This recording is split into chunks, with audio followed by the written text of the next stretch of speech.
नमस्कार, अस्सलाम वालेकुम। मैं शेख उमर आज़मी, बहुत बहुत स्वागत है आप सभी का ज़िया न्यूज़ पे। सर, आपसे बात करते हैं। आपका नाम?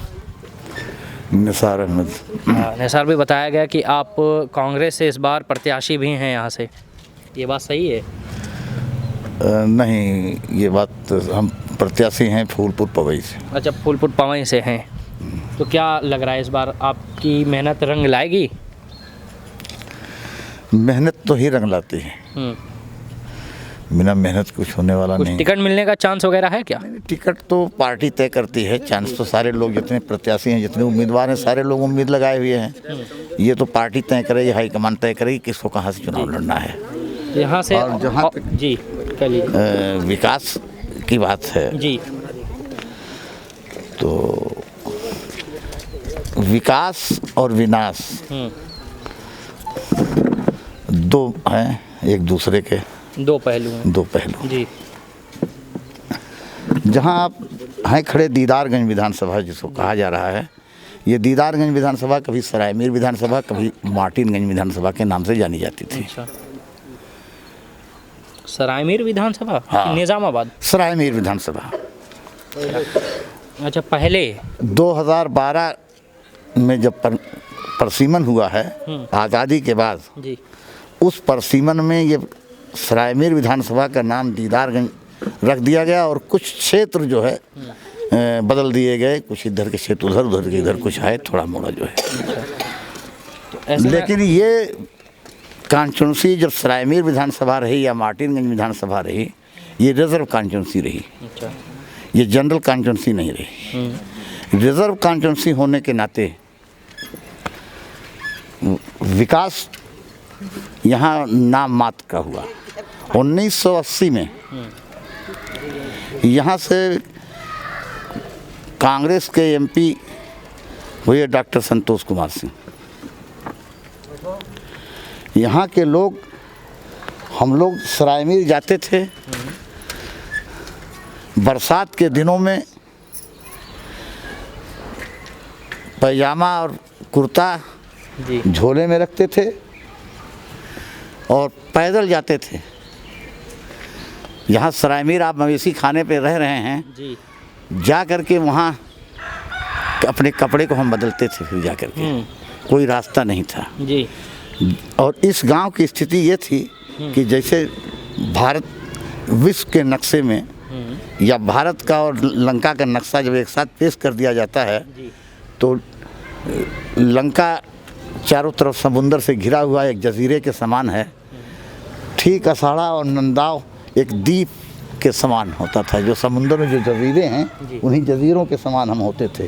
ये सामने एक बहुत छोटी नदी है जिसको आज नदी नहीं कहा जाता, एक नाले की शक्ल में है, मगई नदी।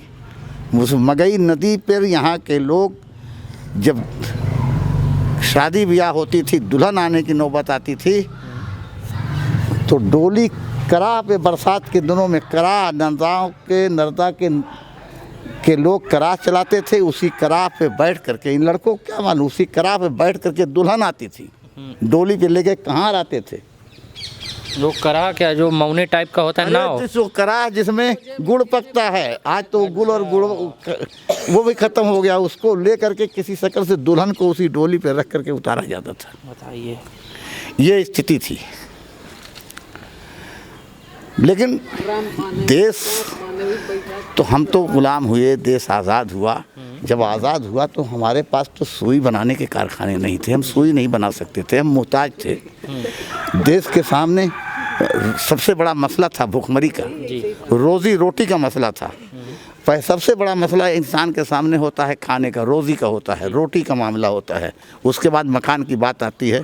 रोज़ी रोटी के मसले को लेकर के हम भुखमरी के शिकार थे जी। सरायमीर में राशन की कोटे की दुकान होती थी। वहाँ शंकर मक्का, इतनी बड़ी बड़ी मकई जिसको अमेरिका और रूस में सुअर खाते थे, और लरमा रोजो गेहूँ उस वक्त कोटे में मिलता था। यहीं से हम लोग, गांव के लोग, हमारे बुजुर्ग गठरी बांध करके ले जाते थे, सरायमीर कोटे पर से ले करके आते थे। क्यों भाई, गलत है कि सही है? सही। ले करके आते थे, किसी शक्ल से पेट भरता था। आज हम बैठे हुए हैं, अरे हम मुहताज थे। लेकिन ले आई, क्रांति ले आई, हरित क्रांति ले आई, नए ढंगों से खेती शुरू हुई। ये नहरों का जाल जो आप देख रहे हैं जो बिछा हुआ है, सिंचाई के साधन मुहैया हुए, ऊसर बंजर ज़मीनों में आज हम बिस्वा मन गेहूँ और धान काट रहे हैं। अच्छा, 1947 में जब आपने आज़ादी की बात की तो मेरा ये कहना है कि आज़ादी 1947 में जब मिली और उस वक्त जापान की हालत हमसे भी बुरी थी आज़ादी के बाद, और अभी देखा जाए तो जापान हमसे 10 गुना आगे है। हम ये कह रहे हैं, मतलब कांग्रेस के लोग या अदर पार्टी के लोग हमेशा कह रहे हैं ये 7 सालों से कि बीजेपी ये कर रही है, वो कर रही है, ये कर रही है, वो कर रही है।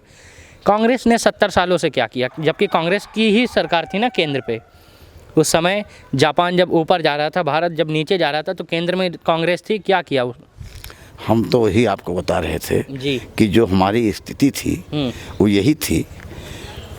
आज तो घर घर मदरसे हो गए हैं जी। जिस तरह से गोमती में सिगरेट और पान बिक रहे हैं, उसी तरह से आज स्कूल और कॉलेज बने हुए हैं। मैं खुद अपनी बात बता रहा हूँ, अपने घर के लोगों की, अपने साथ पढ़ने वाले लोगों की बात बता रहा हूँ जी। हम लोग यहीं से पुष्पनगर की दूरी 12 किलोमीटर 10 किलोमीटर है, पैदल लोग पढ़ने के लिए जाते थे। हाई स्कूल इंटर किस तरह से करते थे। तो धीरे धीरे देश ने तरक्की किया। मैं उसी बात को कह रहा था, हम भूखे मर रहे थे, खाने के लिए मोहताज थे। कांग्रेस ने क्या किया 70 सालों में, 60 सालों में, मैं उसी को आपको बता रहा था। आपने जापान की बात कही, जापान ये सही है, जापान ने हमसे 100 गुना तरक्की की। 10 गुना की बात नहीं, हम 100 गुना की बात करते हैं कि जापान ने तरक्की किया। जबकि 1942 के दूसरे वर्ल्ड वार में जापान तबाह हो गया था। लेकिन एक आध बार इंटरनेशनल फ़्लाइट में सफ़र करने का मौका मिला तो ये देखने को मिला कि अगर उसमें जापान का कोई आदमी है, और जब पायलट और होस्टेस ने ये कहना शुरू किया कि हम जापान की ज़मीन पे, अब तक जापान की फ़िज़ा में दाखिल हो चुके हैं जी, जापान की सरहद में दाखिल हुए हैं, अगर जापानी वहाँ कोई मौजूद है उस जहाज़ के अंदर, तो मैंने ये देखा कि उस जहाज़ में वो सजदे में गिर गया, अपनी धरती को उसने सजदा शुरू किया। ये उनकी हुब्बुल वतनी और वतन परस्ती की बात है। आज ये दुर्भाग्य है इस मुल्क का, कि इस मुल्क का सौभाग्य है, इस मुल्क की खुशकिस्मती है, कि इस मुल्क की बदकिस्मती है, क्या कहा जाए। आपने आरएसएस की बात की, बीजेपी की बात की, मौजूदा सरकार की जो आपने बात की, इस मुल्क को ये कहाँ लेके जा रहे हैं। फ़िरका परस्ती की बात किसी की भी तरफ से की जाती है, चाहे वो हिंदू की तरफ से की जाए, चाहे मुसलमान की तरफ से की जाए, दोनों गलत है और दोनों की मुखालफत होनी चाहिए। चाहे वो किसी भी दल के लोग हों, विरोध होना चाहिए। हम विरोधी हैं धर्म फ़िरका परस्ती के। जो लोग फ़िरका परस्ती की बात करते हैं, हम उनके विरोधी हैं। अच्छा, चलिए, बहुत शुक्रिया बातें करने के लिए। आपकी शादी कब भल रही बताई? अभी तो चेतवन है। कितना साल हो गई तब? वो कितना साल के रहे तब? है बबुआ भर के हो, बबुआ क्या हो बबुआ? 7 साल के रही। 7 साल के। अभी एक कानून निकला है कि 18 साल पहले होते रहे शादी, अब 21 साल कह देना। तो पे का कोनो असर वसर पड़ी, कुछ ऐसा समझ में आवत है? नहीं, असर तो मतलब देखा वो अपने से होते, लड़की चाहे तब और ना चाहे तो असर है। आप कहते हैं कि आपकी 7 साल पे भई रही, अभी की सरकार कह दिया से कि 21 साल से पहले अगर शादी हुई तो गैर कानूनी है। गैर कानूनी ऐसे जो अब 21 साल अगोरी हैं तो लोग तो भागे लागे थी है। 21 साल अगोरी हैं तब तो भागे लागे थी, तो उसे कम किया जाए, को उसे पहले कह के निकाल के अपन कम से कम इज्जत तो बचा लिया जाए, कमाई की कह दिया जाए, कमाई किया जाए। हाँ। अच्छा, तो पिछली बार के वोट दिए रहे हैं आप? अरे पिछली बार तो हम वोट तो जहाँ पड़ा रहा पड़ा। हाँ, तो अब की के देवे के है? अब की जैसे अपने जाइए वहीं हम जाइए, तो अलग अलग जगह सब जाते हैं ना ही अलग अलग कहाँ जाइए। तो के देवे के है ना, समझ में? अब वही में पलटिए के रहे हैं, आदिले के बनावा जाई। अच्छा, आदिले के बनाए दी। आप तो बकायदा कहीं तो अखिलेश आई जाते हैं तो बहुत अच्छा रहा। हाँ, बाबस का दिक्कत आवत है? बाबा से बहुत दिक्कत है। का दिक्कत है? इतना सुविधा मिल रहा है, गाय है वैसे पड़ी है इन ठाठ, कोनो फायदा ही नहीं है, है? छोड़ दे तो कहूँ जाए जात जाए खाएं, कवन है नहीं तो तर के बेच के गरीब गुरबा रहत रहे तो बेच के ओके लड़के के फीस दे लेत रहे कतो न्योता हकारी पर यात्रा ओके दे लेत रहे कई लेत रहे गरीब ने अभी ना हो अब बेचारे कुल परेशान हैं और वो भूखों मरत हैं।